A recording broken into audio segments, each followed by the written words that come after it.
Être fier et modeste à la fois, ferme et humble en même temps, est-ce réalisable? N'est-ce pas contradictoire, voire utopique? Notre paracha s'appelle Behar. Elle nous indique que Dieu s'adressa à Moshe sur le mont Sinaï, Behar Sinaï. L'association de ces deux mots pose les mêmes questions par lesquelles nous avons introduit nos propos.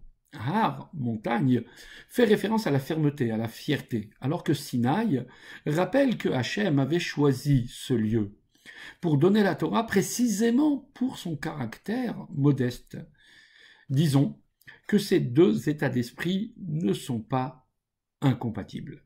S'il est fondamental de rester modeste pour progresser dans la vie, il n'en est pas moins important de se sentir fort comme une montagne et ne pas se laisser marcher dessus pour relever les défis que l'on serait amené à rencontrer. Mais une lecture plus profonde nous permet de comprendre qu'en fait, la véritable humilité résulte de l'appréhension que nous avons de la grandeur de Dieu.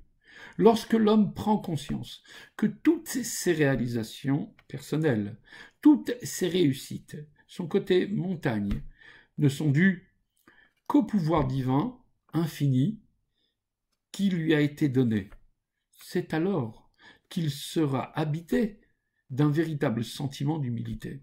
L'homme devient alors un être transparent, Sinaï, ne laissant apparaître que la force divine qui l'investit d'une mission sur terre, Behar.